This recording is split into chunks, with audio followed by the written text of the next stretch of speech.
Yo creo que parte del mundo del rock está de luto por este fallecimiento. Este fin de semana se fue Javier Batis a la Casa del Sol Naciente, seguramente. Supone que no tanto, porque la Casa del Sol Naciente era la prisión de Nueva Orleans, entonces Ah, no. sí, no, entonces no. Yo decía por la canción. No, pero es curioso, era muy bueno, pero nunca tuvo éxitos. Nunca fue un músico que oyeras regularmente en el radio, o que apareciera en los programas musicales, o que pareciera que hiciera funciones, no sé, en el auditorio, en Bellas Artes o en teatros, que se presentara con otros, que alternara con otros músicos contemporáneos. No, él era totalmente por sí mismo y su familia y pues sí, había unas creaciones impresionantes de su arte, tanto en covers como, sobre todo al final, él creaba un rock extraordinario. Tampoco le atrajo, perdón, irse a Estados Unidos como su amigo Santana.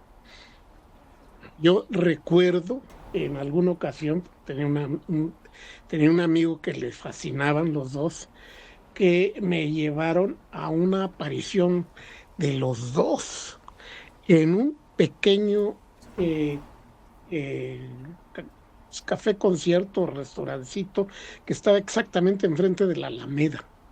Y ahí los pude ver la, la marquesina con los nombres de los dos. Entonces no me pareció nada extraordinario, pero con el paso de los años ni yo mismo creía esto.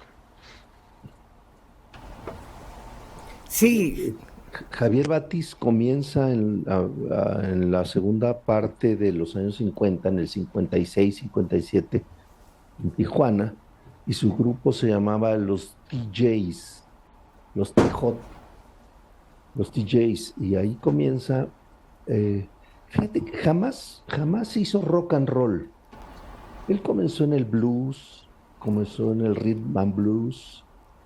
Él bebió de esas fuentes de música negra, más bien. Y el rock and roll, como lo conocemos, yo cuando pienso en el rock and roll pienso en Bill Haley y sus cometas, por ejemplo. Ese es un ejemplo del rock. Pero Batis nunca pisó ese terreno y se hizo muy famoso en Tijuana y luego en la Ciudad de México. Tocó en el Terraza Casino, tocó en muchos lugares, en los cafés cantantes. Fue amigo de Jim Morrison cuando Jim Morrison vino a México.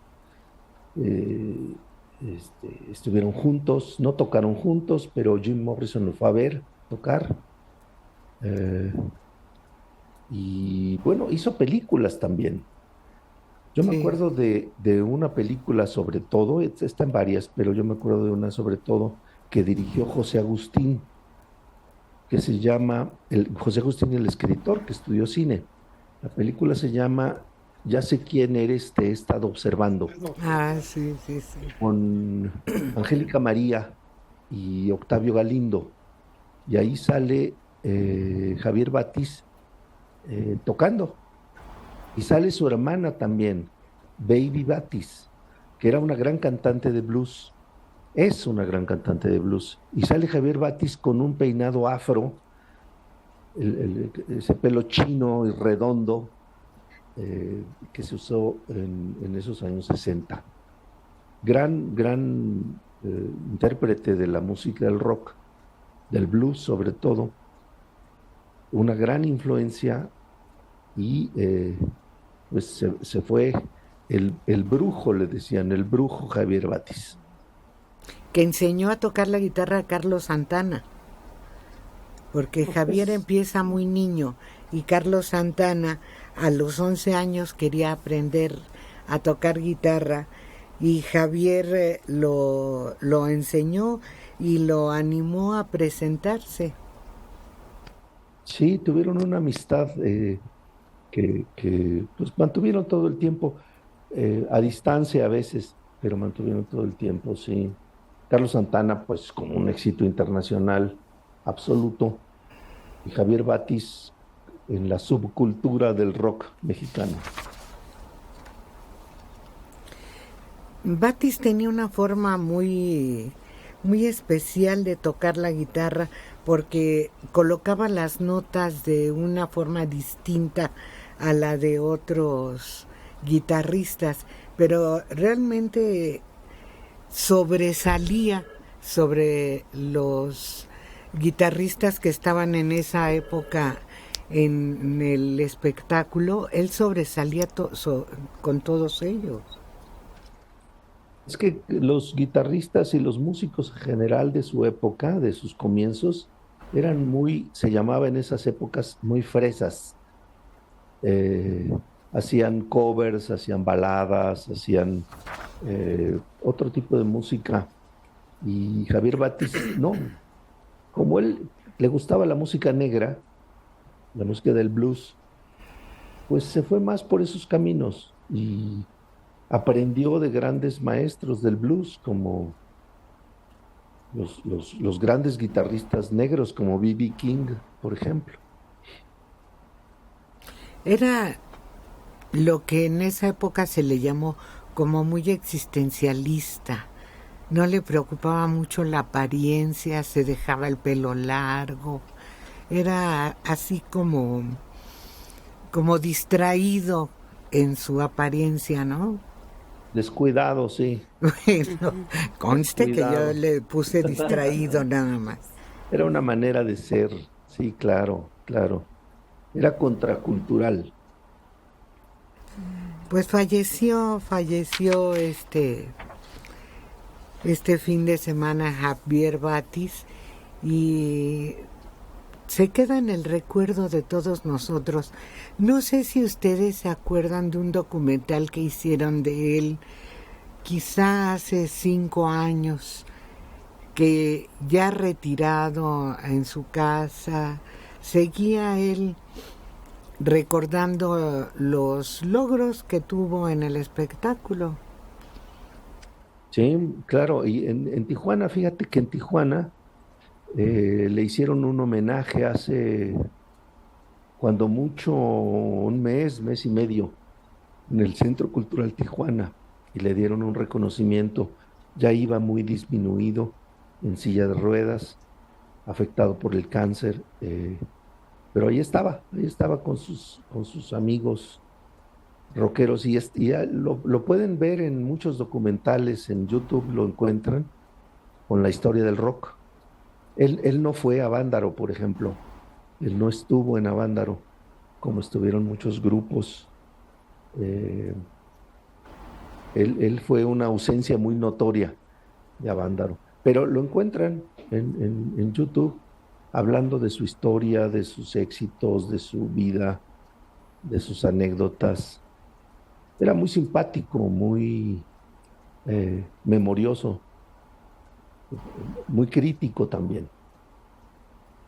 Pero sí, yo vi una entrevista que le hicieron, no sé, quizás si 5 o 6 años o más, no sé, no le puedo dar tiempo ahora, pero muy, muy descuidado en su apariencia ya, el pelo largo pero sin cuidado, mm, como que estuviera muy enfermo y no se preocupaba ya de su apariencia.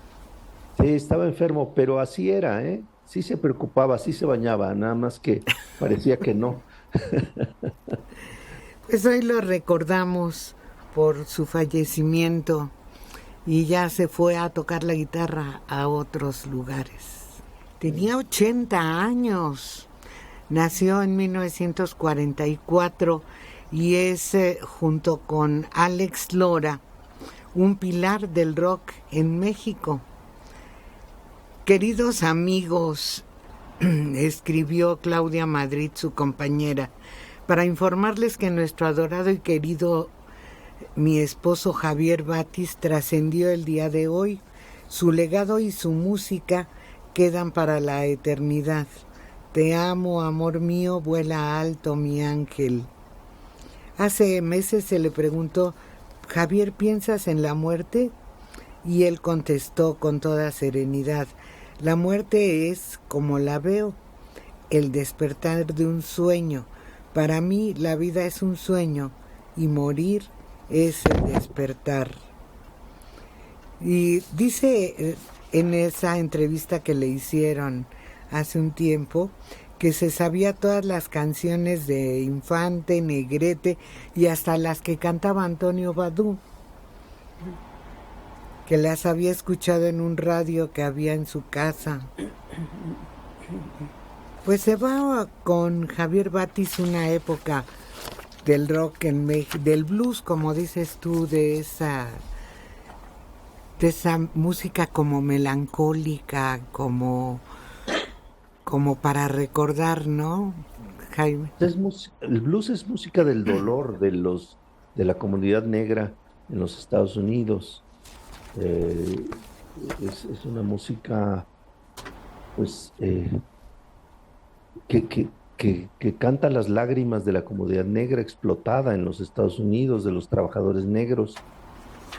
Y pues sí ha tenido muchas variantes, pero sobre todo sus raíces son el dolor de la comunidad negra. Pues, el lamento, el dolor. Sí. El blues es eso, el lamento. Y es una historia de dolor, narran en sus letras la inconformidad, el maltrato, el sufrimiento, siempre con un aire místico, no tanto de rebeldía. Sin embargo, Batis pudo transmitir en su música ese sentimiento, al igual que Carlos Santana en un principio. Marcaron todo un estilo como guitarristas. Más que en el rock, para mi gusto, fue una mezcla muy interesante, porque mientras escuchábamos covers y la música sin sentido, las letras sin sentido muchas veces en la traducción, ellos les daban un toque muy especial, ese feeling, el famoso feeling, el sentimiento con el que se canta, y que en un inicio eran los músicos y los cantantes negros los que lograban eso. Incluso en el rock tradicional son los negros los que se llevan la estafeta. Sin embargo, en el rock en español creo que Batis es todo un símbolo de eso. Creo que es el único que lo logró, junto con otros cantantes muy similares. Su hermana también tenía ese toque, esa voz profunda, y les daban esa proyección de sentimiento, de dolor, como menciona Jaime, pero de lamento para mí, ¿no? Al borde de las lágrimas muchas veces, aunque la letra no fuera precisamente indicativa de esto, era la manera de interpretar de los dos. En cuanto a su aspecto, pues creo que simple y sencillamente respondía a una época, porque si vemos a muchos cantantes norteamericanos, incluso los ingleses también, algunos tenían una imagen bastante violenta, pero creo que eso fue lo que caracterizó la libertad con que se mostraban, en donde la etiqueta y el cuidadito con el que conocimos al cuarteto de Liverpool en contraste en un momento, les dio esa proyección. Jim Morrison lo logra, muy al estilo también de Javier Batis, contemporáneos, la melena larga, el pelo rizado, que en muchos momentos no era bien visto, y por otro lado representaban el Black Power, ¿no? El poder de los negros, cómo se fue filtrando toda esa moda, y representa todo un cambio. Yo creo que hay un antes y un después de la década de los 60, cultural, musical, en todos los sentidos. Y ellos fueron parte de ese cambio y de esa imagen. ¿Qué nos querías comentar? Les quería platicar que, bueno, los mayores aportaciones a la música en el siglo XX, pues son negras, es decir, vienen de todos esos esclavos que trajeron holandeses, ingleses y también españoles a América, y entonces lo vemos desde Brasil con la samba, el bossa nova, que son músicas africanas finalmente, la cumbia de Colombia, incluso se baila un tanto inclinado porque se supone que el hombre negro no podía levantarse porque tenía cadenas. Era una música totalmente de esclavos. Cuando llega a Veracruz se convierte en una música de felicidad y se produce el son jarocho, igual en Cuba, y después viene desde luego en Estados Unidos el jazz, el blues y el rock and roll. Y de este ejemplo pues fue un gran paradigma Batis que acaba de morir y que encabezó esa forma que yo insisto en que pues no produjo grandes logros, pero que sí fue un muy digno exponente desde luego, y que bueno que existió, y qué pena que se haya ido, pero sí fue un gran exponente a esa corriente que en México no produjo nada y que impidió el crecimiento de la música nacional, reitero. Eso Cha tampoco produjo nada, sí, pues, y fue muy importante y estuvo muy de moda en México, pero tampoco produjo nada, sí, internacionalmente. Bueno, pero yo me estoy refiriendo al rock and roll. Yo al cha-cha-cha. Yo al cha-cha-cha, sí. El mambo, sí, fíjate que el mambo... Se supone que estamos hablando de rock and roll. El mambo sí produjo cosas extraordinarias. No, estamos hablando de música mexicana. Entonces tú dices que no produjo nada el rock and roll, pues tampoco el cha-cha-cha y muchos otros ritmos. ¿Por qué? Porque son música que no son para producir grandes melodías, son ritmos sin embargo, el bolero sí lo produjo. El bolero pues, sí produjo claro. en México, que no son para producir música clásica, desde luego. No, claro que no. Produjo. Pero ¿cuántos años duró el bolero? Eso sí, el bolero todavía está vigente. Y también el cha-cha-cha y también la música afrocubana. No, eso ya está solo para las fiestas únicamente. Jaime. Todas las cumbias están en las fiestas, es espantoso. Bueno, Jaime. Sí, yo respeto mucho lo que dice César y estoy de acuerdo con él en parte, pero no produjo grandes éxitos quizá a nivel mundial, pero produjo una cultura. Fue la primera vez que, quizá fue la primera vez que los jóvenes tuvieron una música distinta a la de sus padres. Entonces produjo un estallido juvenil que después se convirtió en consumo juvenil, por supuesto, como todo. Todas las vanguardias se convierten en tradición después de muchos años, y el rock así sucedió. Pero nos trajo el rock a México y al mundo el renacer de la juventud después de la Segunda Guerra Mundial. Y fue la juventud la protagonista de cambios culturales muy importantes en las sociedades, en el mundo, en México, por supuesto. Claro, que no produjo obras maestras, los Duk Duks o los Hooligans o los Locos del Ritmo, pues de acuerdo. Pero no importa, produjo una ola que los jóvenes bailaron, cantaron, tocaron y modificaron en cierta medida el mundo. Yo estoy de acuerdo contigo. A partir de ahí, de los años 60, los cambios, hubo una revolución en todos sentidos, en el vestir, en la música, en las carreras, en todos sentidos el mundo cambió por alguna razón que seguramente los sociólogos les queda muy claros, pero hubo un cambio en todos los sentidos. Además, la evolución que hubo tecnológicamente hablando, la televisión, otros medios de comunicación que se fueron sumando, todo eso hizo que el planeta tuviera ya otra visión. Ya, acuérdense de la película Los Chiflados del Rock and Roll. ¿Quiénes eran los protagonistas? Sí. Pedro Vargas, sí. Agustín Lara y Luis Aguilar. Así es. Eran los chiflados del rock and roll. El primer rock and roll que yo me acuerde que se escribió en México es de Pablo Beltrán Ruiz, sí. En 1957-58, más o menos. Sí. Miquel Lauré, otro dato, sí.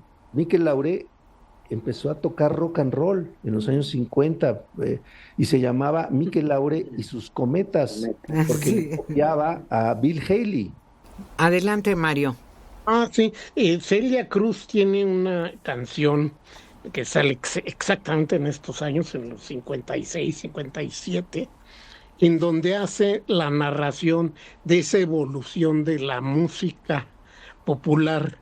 Eh, eh, Muchos atestiguamos con sorpresa, ¿no? Porque estamos acostumbrados al mambo y de repente desaparece el mambo un día y empieza a oírse el cha-cha-cha por todos lados y películas del cha-cha-cha y todo el cha-cha-cha. De repente, pum, un día desaparece, va el cha-cha-cha y empieza el rock and roll, primero en inglés y más tarde en español, pero ella canta una canción en que hace referencia a esa evolución. Primero fue el mambo, luego el cha-cha-cha, pero ahora ha llegado el inquietante rock and roll. Y ven a bailar el rock and roll, ven a bailar. Claro, era la idea que se tenía en esos círculos de lo que era el rock and roll, no tanto el rock and roll en sí mismo, pero por ahí es fácil de encontrar esa melodía. Pues hoy recordamos a Javier Batis y que descanse en paz tocando su guitarra. Germán, el alumno superó al maestro. Javier Batis, el maestro. El alumno, Carlos Santana. ¿Les guste o no les guste? Pero esa es la función del maestro, que el alumno lo supere. Sea mejor. ¿No? Claro. Así es. Enrique Ochoa, Javier Batis, Baby Batis y Betsy Pecanins, grandes del blues en México. ¿Cómo, Dora? No, yo pensé que era Pecanis. Sí, es Pecanins. Pecanins. Ella se decía Pecanins, ¿eh? ¿Pecanín? Sí, eran, siguen siendo varias hermanas y les decían las Pecas. Y como Betsy cantaba blues, le decían en el ambiente blueserito a la gran Betsy, gran persona, que ya se fue. Betsy Pecanins murió hace algunos años. Alfonso Sáenz, vi varias veces a Javier Batis tocando en Monterrey. Era un picudo del rock. Descanse en paz.